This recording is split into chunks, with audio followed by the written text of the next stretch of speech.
Hi there, I'm Jim Zirin. Welcome back for more conversations. Bart Sher is with us. Bart Sher is a Tony Award winning director. He has directed dramas, grand opera, musical comedies.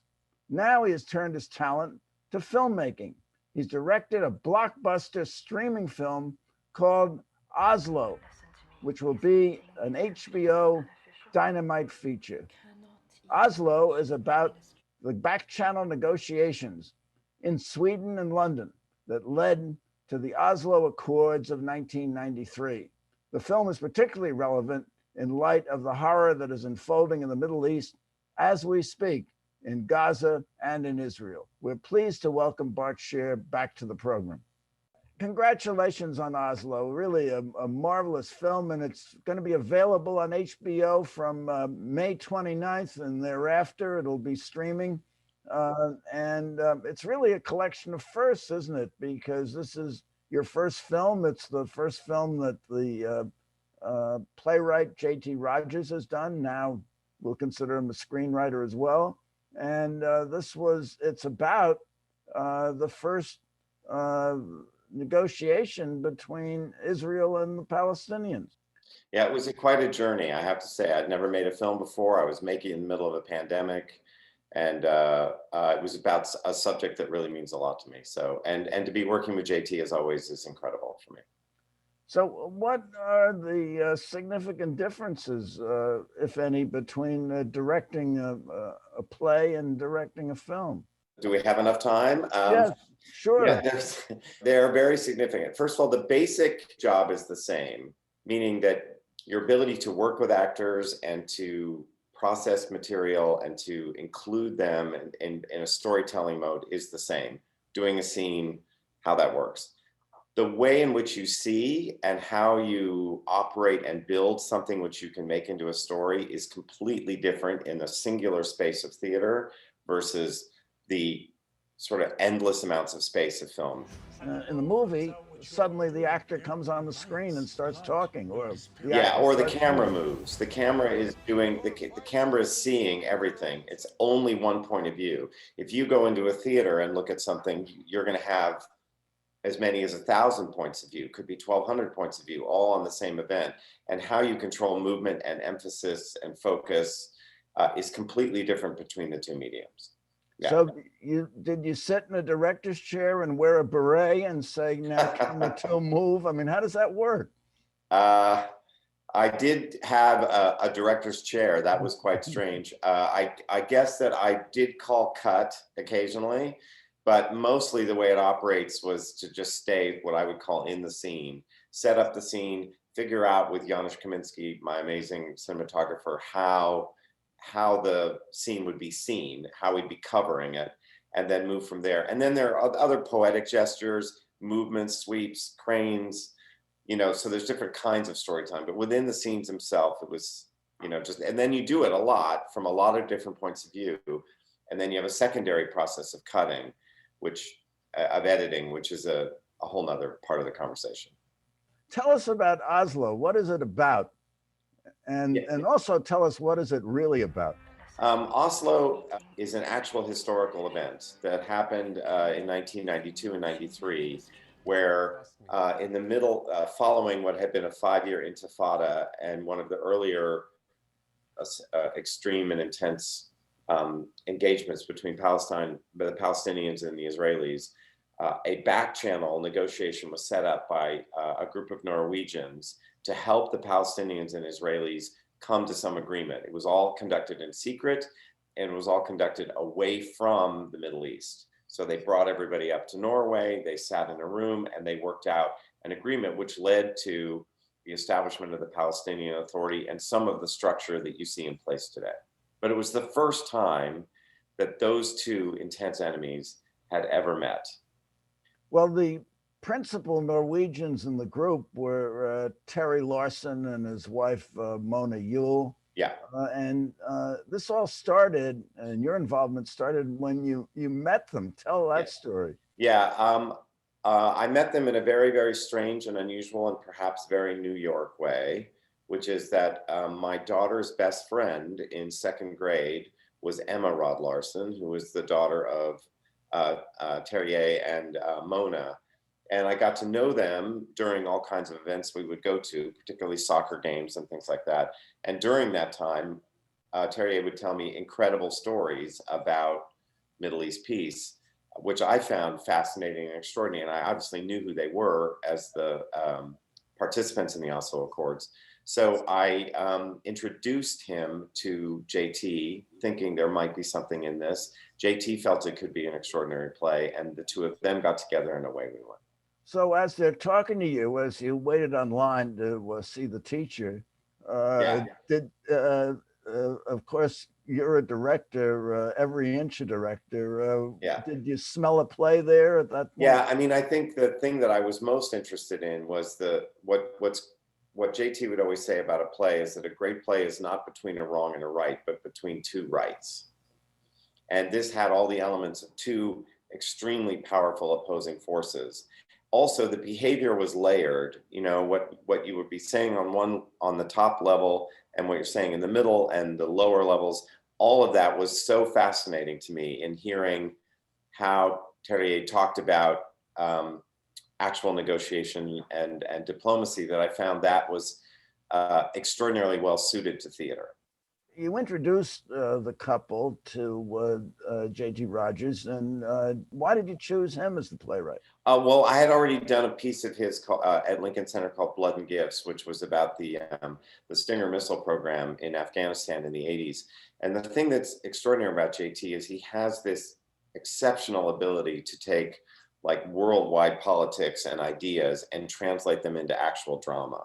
And not everybody can do that in the same way. And he'd shown that in a piece he'd written called The Overwhelming about Rwanda. He'd shown that in Blood and Gifts, and he had this very special acumen for this kind of engagement and this kind of writing, which not everybody can do. So at this point, we're talking about a play, and the play is actually mounted at Lincoln Center Theater in 2016. Yeah, it was a great success. Ben Brantley, New York Times, said it was an astonishingly lucid account of a Byzantine chapter in international politics. Now, is the play just about international politics, or is it about something else? Well, I think ultimately, each time we did the play, it became about the time in which we did it. So when we first did it was the middle of Trump running for president, and the polarization in the United States was growing deeper and deeper, this sort of intense and incredible divide between these two groups. So I think on a basic level, if you push further into what Oslo is about as a play, it's on what happens, what is necessary for two extraordinary enemies or any opposing forces to come into a room together and negotiate or work through their struggles. This could be, you know, in South Africa, they had reconciliation conversations.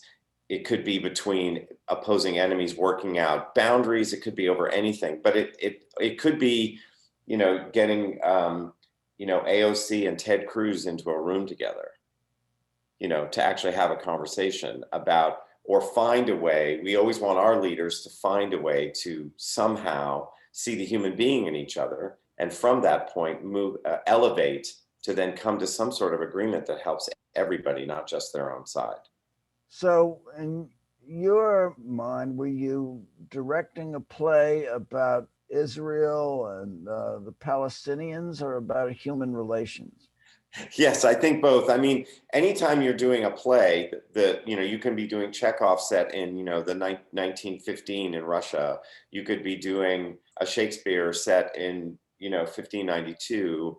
You're always dealing with the same engagements, the same struggles between human beings. They may have different contexts around them, but you have to enter them from the political context, the historical context, but you have to dig down to the human. And I think what you learn from Oslo is the enormous courage it takes to step across powerful boundaries, to see each other as human beings, and then to make change. And also, I think the other thing I learned, and this particularly about Yitzhak Rabin, is the incredible strength and importance of great leaders. when they have the courage, he was like a reluctant leader. When they have the courage to actually do this kind of thing, to actually make these efforts, it is probably the most extraordinary thing that we know of in our political world today. Well, Rabin and Shimon Peres, who was the foreign minister, and Yasser Arafat won the Nobel Peace Prize as a result of the Oslo Accords. Correct. Rabin, of course, was subsequently assassinated, and then after that, the peace didn't hold. But what I wanted to ask you was that as the play is framed both in the theater and in the film, the principal character seems to be Mona Ewell, a strong woman. And as I recall, both of them, every time the discussions seem to deteriorate and they're tearing up drafts of agreements and they're yelling and screaming at each other, Mona Ewell is the conciliatory factor and she brings them together. So what I would ask you is, you love to do plays about strong women. I'm going to psychoanalyze you. And you did it in My Fair Lady, and and that was your interpretation. You did it in South Pacific and King and I and other plays you've directed. Did you see Mona as that kind of strong woman? Yes, absolutely. I think that the interesting thing that made the story feel like it could become a film is that often in film you need a kind of point of view that leads you through the film. And what's great about both Terrier and Mona is that they actually provide a kind of entrance point for us to enter the story and see it through their eyes. So they help us walk into that room with these opposing forces and participate in a conversation we wouldn't normally be able to have. So what was important about Mona is not only is she a good friend and an extraordinary person, and currently right now working hard as the UN ambassador from Norway and on the Security Council and working out these very issues to this day, she is a person who could guide us into the story where we could sit and listen, where we could participate in something, and having that kind of emissary, the kind of support person is kind of critical to a film. That was true of the play as well. Now, the play was a great success at Lincoln Center Theater. The French call it a succès fou. And then it ended. And you turned to other things. And now, how did it become a movie? Tell that story. I had worked in the past with Mark Platt, who is our lead producer, and he had always been interested in making other stuff with me, and came to see Oslo, and because he felt somehow he saw in me that I could make a film. And he came to me and said, would I be interested in turning Oslo into a film, which I, of course, was. And then we began a process of exploring how to do that. And almost 2 years ago, Canberra Overend, our executive producer, and JT and I had spent a long time developing the script and changing it from play to film, at which point Mark was also incredibly helpful there with extraordinary great notes, as we would say. And we built a script which they were happy with, and then he had the job of finding producers to work with him. So the first person that joined was Steven Spielberg and Christy McCusker-Krieger from Amblin, who then joined with HBO to make a producing partnership that could make the film. Okay, so then you had to set about casting the film. Yeah.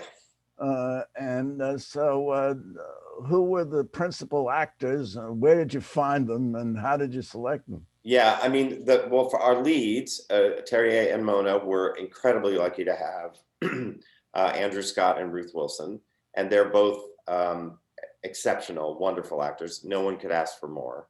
And they're both English. How did you cast an English actor as a Norwegian diplomat? Well, I think actors are great interpretive artists, so they're capable of, covering a lot of ground and doing different things. So we felt they would be wonderful in those roles. When it came to the Palestinians and Israelis we did something different than we had done in the play, which is we went to Israel and Palestine and looked for actors from the region.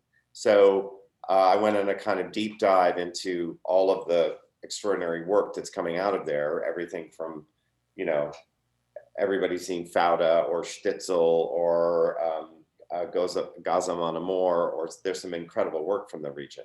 And that's how I met Celine Dow, who plays Abu Allah, Jeff Wilbush, who people had seen in Unorthodox. So it was a kind of quite a lot of fun. And then through the kind of blessings of Zoom, was able to meet all of these different actors and actually get to know them or audition them and find out their skills for being in the film. You do cast Israeli actors as Israelis and Palestinian actors as Palestinians. Was that deliberate, or I mean? Yes, absolutely deliberate on purpose. It was important that for the high level of film that there'd be a deep authenticity to this particular question. And it was also important that they could, from their own personal experiences, work and represent their own side and their own feelings about what these conversations meant to them. So many of the actors, you know, remembered vividly the Oslo Accords in the early 90s and what it meant to them at the time. Celine Dow was, you know, worked in the theater, both in Israel and Palestine. Many of them had worked in both places. Celine was somebody who knew Arafat and had performed for him as well. So it was just a great mixture of people. And they brought more to me than I could ever bring to them in terms of how to think about and explore this material. One of the very dramatic moments in the film, I recall, is where the Israeli professor said that was the first time he'd ever met a Palestinian. Yeah. Now, that wasn't true of the actors because they'd performed in both places, isn't that right? It was not, but it's not an uncommon experience for the actors to be in situations where they are the first person, you know, someone from the other group has met.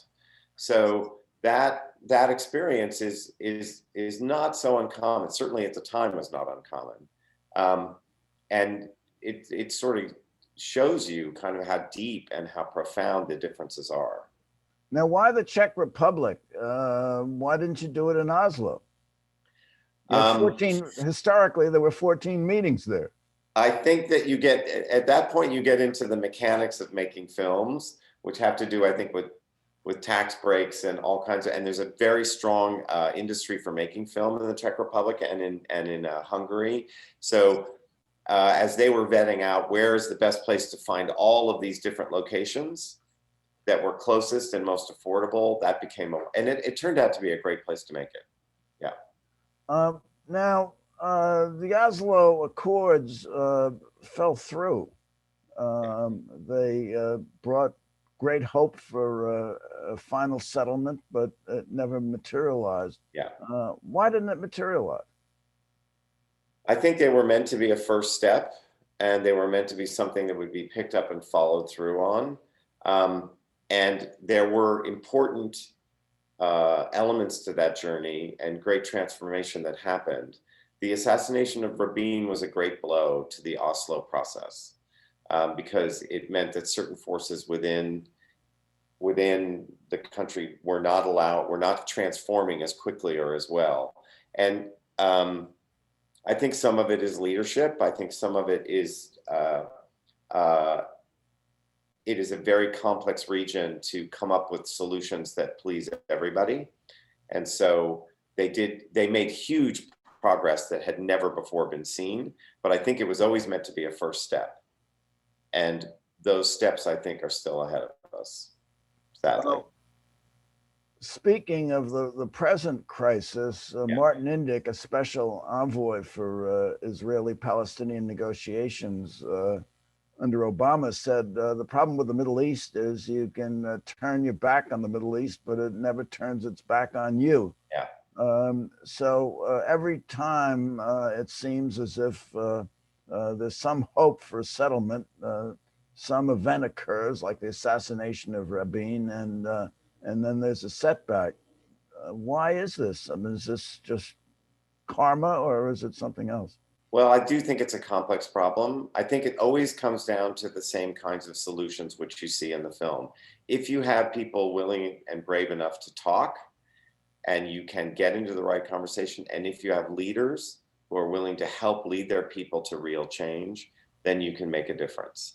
And I think that's the thing, you know, people are calling for ceasefire, they're calling for um, people to step back and look at it. I'm always an optimist, and I spoke to Mona Ewell recently. I think she's an optimist that they still have to strive to some of the same goals. They still have to look to a two-state solution. They still have to get in a room and talk. They still have to try to find a way to lead these both people, both the Palestinians and Israelis, to a better place. Well, of course, Oslo in 1993, which they've called Oslo One, wasn't.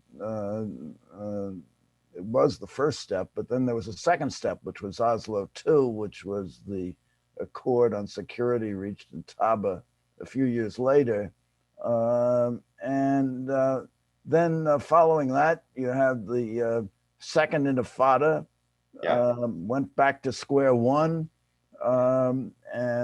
Critics of Oslo said that more than 1,600 Israelis were murdered and another 9,000 were wounded. Since the Declaration of Principles, nearly 4 times the average death toll of the preceding 26 years, said it was a disaster for Israel, disaster for the Palestinians as well. What do you say to that? I say that, again, it was never meant to be the solution. It was meant to be a step. And that step was required by you can look back at anything and say, oh, if only that, but actually that was the beginning of a longer process. And I think that process is still valid. I still think that there needs to be talks. I still think leaders need to find solutions. It's a very, very serious and profound problem. I think that the interesting question for me as an artist, and I can only look at it as an artist, is that we were drawn to the story of Oslo because it did offer a way of thinking, and we can depict and show the great struggle and sacrifice it takes to talk, and it takes to actually try to bridge these differences. We have the same problem in the United States now. If we don't learn how to talk to each other, we don't learn how to actually genuinely come to compromises which support both sides, we're looking at much more severe and that's what we always look to democracies for. That's what we look to leadership for, is a way of guiding us. And we've been through a very divisive time, and you can see the impact on us from stoking that division, as well as the impact from like bringing unity together. So that's the big question in the air, which doesn't have to be the Oslo way. It just has to be some way in which people actually genuinely make a commitment to serving others and asking questions which might mean compromise, but mean real change. Okay, so I have a question for you, Bart Sher. With the horror we see now unfolding in Gaza and in Israel, it's very easy to conclude that the Oslo Accords didn't accomplish very much. But as an artist, what do you think the play and film you directed suggests that Oslo could have accomplished? I don't think we're making, we never made a film that was suggesting the good or bad or accomplishments or not accomplishments of Oslo. We made a film in which you watched the human cost and risks that people were willing to take in order to make change and to get past their differences. And that to me seems the most courageous step that a great leader or people can take, is to actually put aside your differences and look for a new way. And I see that as a huge problem in the United States now, that there are people unwilling to set aside their differences and do something on behalf of everybody that is better. And it means compromise on both sides. And we're in a very condemning universe between these two things. And so it never really was making a film to show, oh, the great accomplishments of Oslo. No, it was making a film to see what the human risks, stakes, and costs are of actually stepping across what you think is good or supportive for you and meeting your enemy or adversary on in a real way and asking, how can we make this better together? How can we grow past this? Because these are the kinds of questions which face, the entire humanity at this point, and which are really critical. So the takeaway is we all must take risks for peace. We all must take risks for peace, and we all must be willing to take even our greatest enemy and get in a room and work out a solution on behalf of everybody else. And the great leadership will do that, whether it's the Palestinian Authority, whether it's the Israelis, whether it's Hamas, whoever they would be, they have to find a way to talk to each other. And they have to find a way to make a solution that's better than the one they're currently in the middle of now. Bart Sher, thank you so much for coming by. This has been just marvelous. Great. And thanks good again. luck with the film. I know it's going to be as great a success as the play, if not more of a success, and it'll bring your message to even more people. And thank you for coming by. Tune in next week for more conversations. I'm Jim Zirin. Take care, be well, and all the best.